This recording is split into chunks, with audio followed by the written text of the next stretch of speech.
स्वागत है आपका मेरी चैनल पर। तो आज हम देखेंगे झारखंड की नदियाँ, वो भी ट्रिक के द्वारा।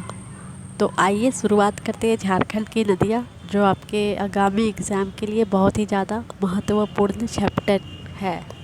तो आइए शुरुआत करते हैं, हम ट्रिक से देखेंगे। अब देखिए पहला जो है ये है झारखंड की किस नदी में वर्ष भर पानी रहता है। तो इसका राइट आंसर है सोन नदी। अब देखिए हमारे घर में अगर वर्ष भर पानी रहेगा तो हम क्या करेंगे, चैन से सो सकते हैं। तो सोन में यहाँ सोना लिखा छुपा हुआ है। तो अगर हमारे घरों में वर्ष भर पानी रहेगा तो हम चैन से सो सकते हैं, क्योंकि आजकल पानी की बहुत कमी हो गई है, पानी की बहुत समस्या हो गई है, जल संकट हो गई है। तो हमारा नींद चैन सब खो गया है। और अगर हमारे घरों में वर्ष भर पानी रहेगा तो हम क्या करेंगे, आराम से सोएंगे। ठीक है, इस प्रकार हमने इसे ट्रिक के द्वारा याद कर लिया। अगला देखते हैं। अगला है झारखंड का एकमात्र नौकागम्य नदी कौन सी है। नौकागम्य मतलब नाव जिसमें चलती हो, तो वो है मायूराक्षी नदी। तो इसे हम ट्रिक के द्वारा कैसे याद करेंगे, तो देखिए मायूराक्षी मतलब मोर, मायूर मतलब मोर। तो हम कोई भी डैम जाते हैं कोई भी घूमने के लिए, जैसे ये डैम है तो यहाँ पर हम बोट से क्या जाते हैं, बोटिंग करते हैं। और बोटिंग करते हुए मोर को देखते हुए जाते हैं। नाव में हम घूमते हैं, नाव में घूमते घूमते जो डैम के किनारे जैसे वृक्ष हो गया या पेड़ पौधे या पहाड़ जो होते हैं डैम के अगल बगल, उसमें बहुत सारे मोर होते हैं, मोर वहाँ पे होते हैं। तो हम डैम से घूमते हुए नाव से जाते हैं मोर को देखते हुए। इस प्रकार हम याद कर सकते हैं झारखंड का एकमात्र नौकागम्य नदी मायूराक्षी नदी। ठीक है, अब अगला देखते हैं। उत्तरी कोयल नदी का उद्गम और मुहाना कहाँ है। उद्गम मतलब कहाँ से निकलता है और मुहाना मतलब किस नदी में मिल जाता है। ठीक है, तो रांची पठार का मध्य भाग उसका उद्गम है और सोन नदी इसका मुहाना है। तो इसे हम ट्रिक के द्वारा कैसे याद करेंगे, ये भी बहुत ही ईजी है। तो देखिए इसमें हम एक कहानी बनाते हैं, जैसे कि कोयल जो होती है वो क्या करती है, रांची के पठार में रहती है, रांची के पठार में रहती है और वहीं पे सोती भी है। सो से हमने निकाला, या सोन नदी से सोती है, सोना को निकाल दिया। तो जो कोयल होता है वो रांची का पठार पे रहता है और वहीं पे सोता भी है। इस प्रकार हमने इसे ट्रिक से याद कर लिया। और याद रखिए उत्तरी कोयल नदी की लंबाई जो है 260 किलोमीटर। अगला देखते हैं फल्गु नदी की सहायक नदी कौन सी है। तो फल्गु नदी की जो सहायक नदी है वो है निरंजना और मोहना। तो इसे हम कैसे याद करेंगे, आइए देखते हैं। तो देखिए फागुन का जो महीना होता है वो बहुत ही ज़्यादा मोहित करने वाला होता है, क्योंकि बहुत ही अच्छा मौसम होता है और ये मोहता है। तो मोहना से मोह को हम मोहक इसको रिलेट कर सकते हैं, मोहना से मोह लेता है फागुन का महीना, क्योंकि ये बहुत ही मनमोहक होता है और बहुत ही ज़्यादा ये होता है, निर्मल होता है। निरंजना से हम निर्मल को रिलेट कर सकते हैं। तो फागुन का महीना बहुत ही ज़्यादा निर्मल और मन को मोहने वाला होता है। इस प्रकार हम निरंजना और मोहना को याद कर लिए सहायक नदी फल्गु नदी की। अगला है सकरी नदी किस स्थान से निकलती है। तो सकरी नदी जो है ये उत्तरी छोटा नागपुर का पठार से निकलती है। तो हम इसे कैसे याद करेंगे, तो देखिए ये सकरी मतलब क्या होता है, बहुत ही पतली, बहुत ही छोटी, एकदम पतली, एकदम ये मतलब ये बहुत ही ज़्यादा छोटा होता है। सकरी जिसे बोला जाता है, वहाँ पे जाना मुश्किल होता है। जैसे कोई सकरी गली या सकरी रास्ता होता है, तो हम इसे इसी तरह का रिलेट कर सकते हैं सकरी को उससे। तो ये छोटा होता है, तो यहाँ छोटा नागपुर इसको हम रिलेट कर सकते हैं। छोटा नागपुर सकरी होती है, सकरी छोटा चीज़ को बोला जाता है, छोटा या बहुत ही ज़्यादा तंग जो होता है उसे सकरी कहा जाता है। तो छोटा है, बहुत ही छोटा है, तो उत्तरी छोटा नागपुर का पठार रिलेट करेंगे। अगला है स्वर्णरेखा नदी का उद्गम स्थल और मुहाना कौन सी है। तो यह कहाँ से निकलती है और कौन सी नदी में मिलती है, ये यहाँ पूछा गया है। और इसकी लंबाई जो है स्वर्णरेखा की ये है 460 किलोमीटर। तो ये जो निकलती है ये निकलती है नगड़ी से और कहाँ पे मिल जाती है, बंगाल की खाड़ी में। बंगाल की खाड़ी में मिल जाती है। अब हम इसे ट्रिक के द्वारा कैसे याद करेंगे? तो देखिए, जो स्वर्ण रेखा है, ये एक स्वर्ण रेखा, गाड़ी एक चलती है, रेलगाड़ी, तो यहाँ से हम गाड़ी से इसे रिलेट कर सकते हैं स्वर्ण रेखा को। और बंगाल की खाड़ी, तो रेखा जो है, रेखा रेखा मतलब समझ जाइए बॉर्डर, तो इधर बंगाल है और इधर झारखंड है, तो रेखा है बॉर्डर, बंगाल की खाड़ी। इस प्रकार हम याद कर सकते हैं। स्वर्ण रेखा में रेखा है ना, तो रेखा जो होता है ये बॉर्डर को भी बोलते हैं रेखा, लक्ष्मण रेखा खींचा हुआ है बंगाल और झारखंड के बीच। तो स्वर्ण रेखा जो है, गाड़ी एक चलती है, यहाँ से गाड़ी, हमने लकड़ी से गाड़ी निकाल लिया और बंगाल की खाड़ी में ये चली जाती है। ठीक है। अगला है चानन नदी किस स्थान से निकलती है। अब हम इसे ट्रिक से कैसे याद करेंगे? ये निकलती है छोटा नागपुर के पठार से। तो इसे हम ट्रिक से कैसे याद करेंगे? देखिए, चानन जो है, चानन जो है, इसमें चना, चना के जैसा ये साउंड कर रहा है, चना। तो चना क्या होता है? छोटा होता है, छोटा छोटा होता है। तो इस प्रकार हम छोटा नागपुर का पठार, चानन नदी का उद्गम हम बता सकते हैं। ठीक है। एकमात्र नदी जो स्वतंत्र रूप से बंगाल की खाड़ी में गिरती है, ये है स्वर्णरेखा नदी। तो वही वाला ट्रिक यहाँ भी आप काम ला सकते हैं कि इधर बंगाल है, बंगाल है इधर, और इधर है झारखंड, और बीच में रेखा खींची हुई है। बीच में क्या है? रेखा खींची हुई है। तो स्वर्ण रेखा से हो गया स्वर्ण रेखा, तो बॉर्डर खींचा हुआ है, रेखा खींचा हुआ है। तो इस प्रकार हम याद कर सकते हैं कि ये बंगाल की खाड़ी में जाके गिरती है। ठीक है। बंगाल की खाड़ी में ऐसे ऐसे जाती है और गिर जाती है। तो जैसे कि ये झारखंड है, ये बंगाल है, ये झारखंड है। तो स्वर्ण रेखा ऐसे से जाती है और ऐसे ऐसे करके इधर बंगाल की खाड़ी में गिर जाती है। ठीक है। और बीच में रेखा खींचा हुआ है, बॉर्डर है। तो इस प्रकार हमने याद कर लिया ट्रिक के द्वारा। हुंडरू जलप्रपात का निर्माण किस नदी से होता है? तो ये होता है स्वर्ण रेखा नदी से, स्वर्ण रेखा नदी से होता है। तो इसे हम कैसे याद करेंगे? तो देखिए, स्वर्ण जो है, स्वर्ण है, स्वर्ण मतलब क्या होता है? सोना होता है।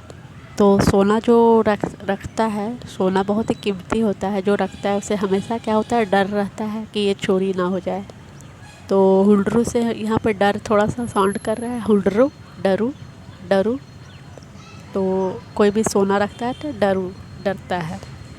तो इसी प्रकार आप याद कर सकते हैं हुंडरू को स्वर्ण रेखा से, कि जलप्रपात का निर्माण हुंडरू से होता है। ठीक है।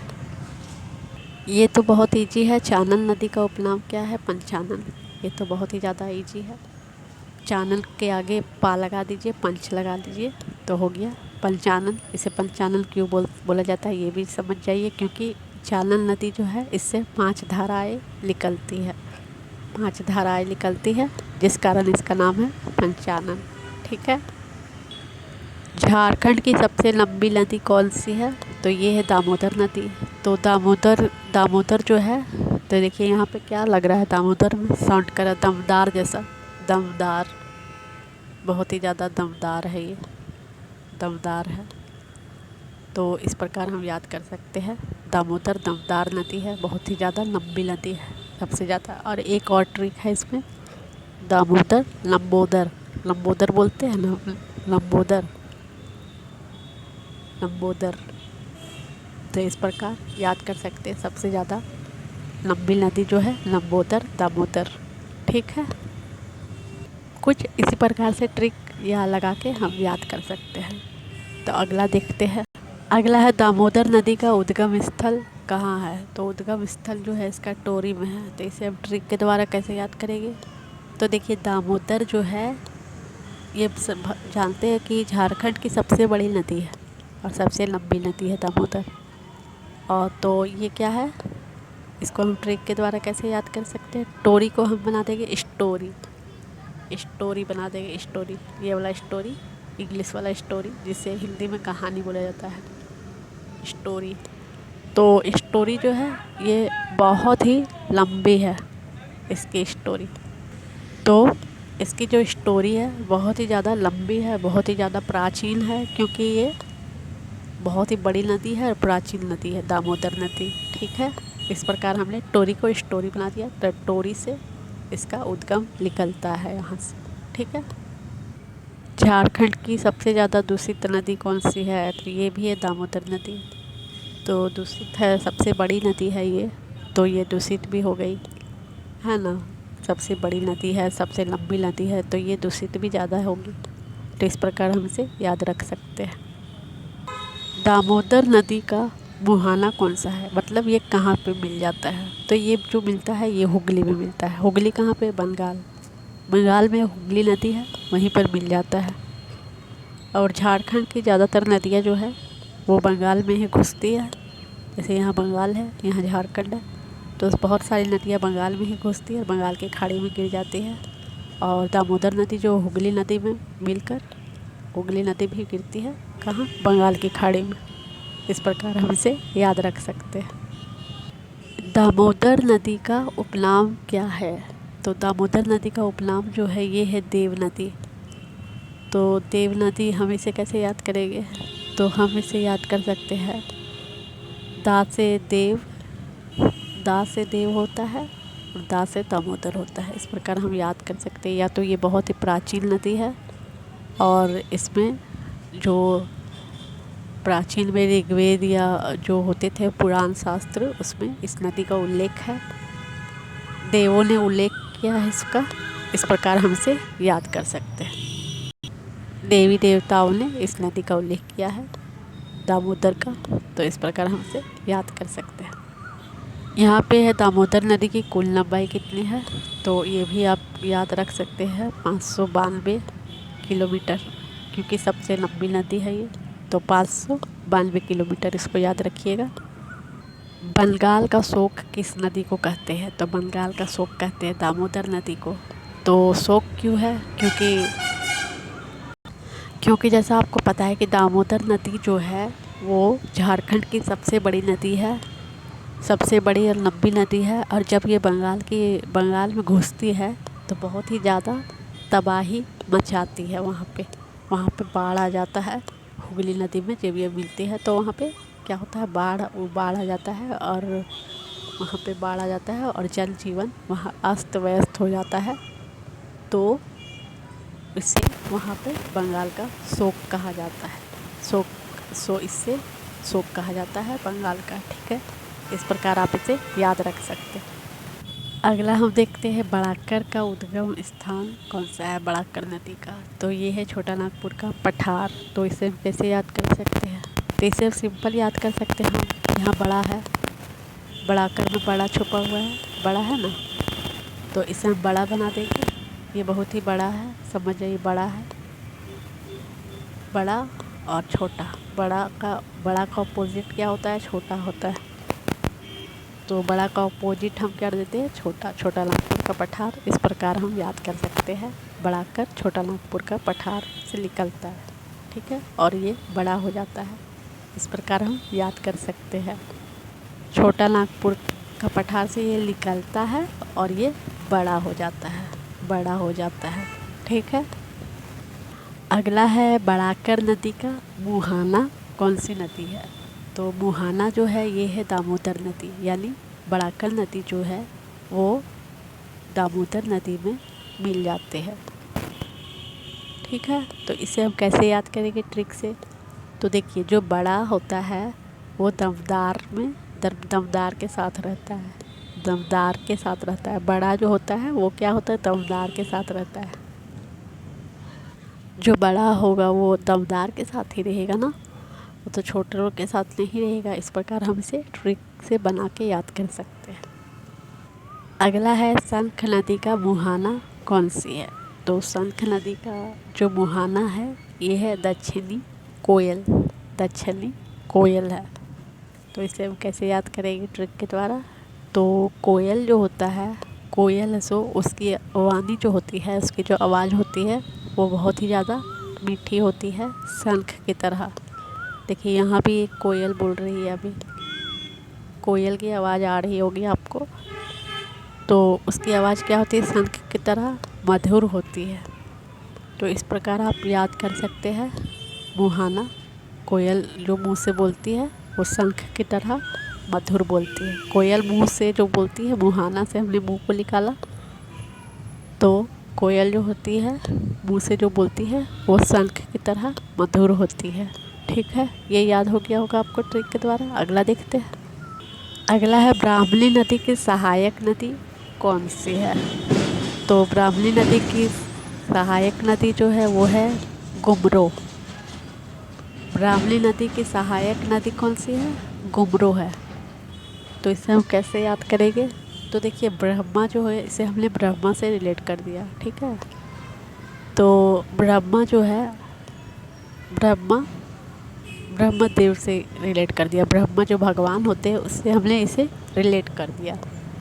तो आजकल क्या हो है, कलयुग में भगवान गुम हो गया है। गुम हो गया है ऐसे बहुत लोग बोलते हैं ना, गुम हो गया है, भगवान नहीं है। तो ब्रह्मा जी जो है वो गुम हो गए हैं। तो इस प्रकार हम याद कर सकते हैं ब्राह्मणी नदी की सहायक नदी गुमरो।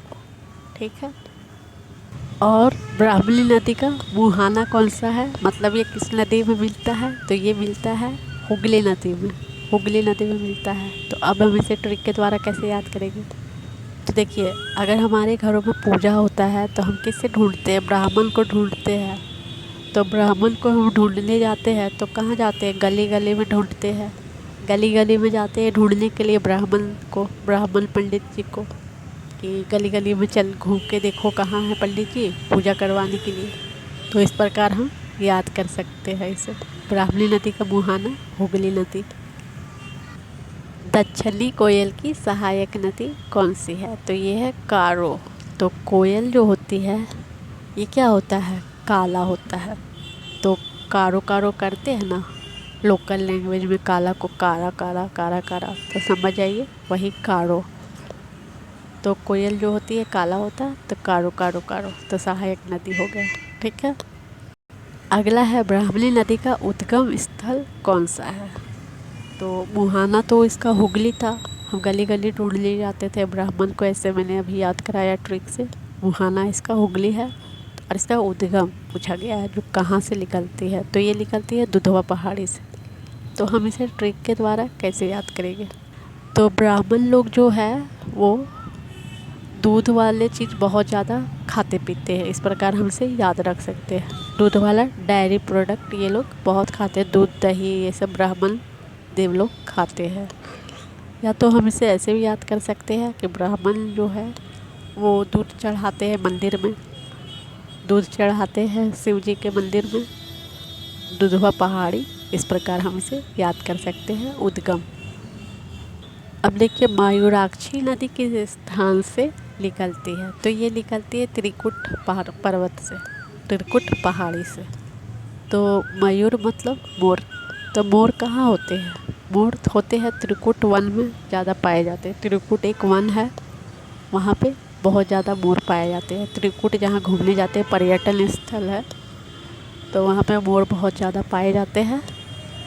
तो आप इसे इस प्रकार भी याद रख सकते हैं। मयूराक्षी नदी का उपनाम क्या है? तो मयूराक्षी नदी का उपनाम मोर नदी है। तो मयूर से मोर होता है, तो इसमें कुछ ट्रिक लगाने की ज़रूरत नहीं है, ये खुद याद हो जाए। मयूराक्षी से मतलब मयूर मतलब मोर। मयूराक्षी नदी का मुहाना कौन सा है? तो ये है हो गया हुगली नदी। तो इसके हम इसी तरह याद करेंगे। मयूर जो है, मोर जो है वो गली गली में है, गली गली में है, हम इसे याद कर सकते हैं इस प्रकार। मयूराक्षी नदी कहाँ पे, कौन सी नदी में मिलती है? हुगली नदी में, यहाँ पे मिलती है। तो जैसे ये हुगली नदी जा रही है और यहाँ से जा रही है मयूराक्षी, मयूराक्षी जा रही है यहाँ से, ये हुगली नदी है और यहाँ से है मयूराक्षी नदी, और यहाँ मिल जाती है मुहाना कहलाती है। ठीक है, तो मयूर जो होते हैं, मोर जो होते हैं, वो क्या है? गली गली में है। इस प्रकार हम इसे याद करेंगे। अगला है गुमानी नदी किस स्थान से निकलती है? तो ये निकलती है राजमहल की पहाड़ी से। अब हम इसे कैसे याद करेंगे? तो देखिए, अगर हम किसी महल में जाते हैं, बहुत बड़े राजमहल में अगर हम जाते हैं तो क्या होंगे? गुम हो जाएंगे, गुम हो जाएंगे, क्योंकि वो बहुत ही ज़्यादा बड़ा होता है महल। तो गुमानी से हमने गुम को निकाला, और राजमहल से हमको महल बनाया। तो हम कोई भी राजमहल में जाएंगे घूमने के लिए तो हम गुम हो जाएंगे। इस प्रकार हमसे याद कर सकते हैं राजमहल की पहाड़ी। और अगला देखते हैं, गुमानी नदी का मुहाना कौन सी नदी है, यानी गुमानी नदी कौन सी नदी में मिलती है, तो ये मिलती है गंगा नदी में। तो जैसा कि आपको पता है गंगा नदी जो है बहुत ही ज़्यादा विशाल है और बहुत ही ज़्यादा बड़ा है। और अगर हम इसमें तैरने के लिए जाएंगे या नहाने के लिए जाएंगे तो क्या हो गया, हम गुम हो जाएंगे, यानी हम खो जाएंगे, डूब जाएंगे। तो इस प्रकार हम याद रख सकते हैं कि गंगा नदी में अगर हम जाएंगे तो हम गुम हो सकते हैं, हम डूब सकते हैं, क्योंकि गंगा नदी बहुत ही ज़्यादा विशाल है।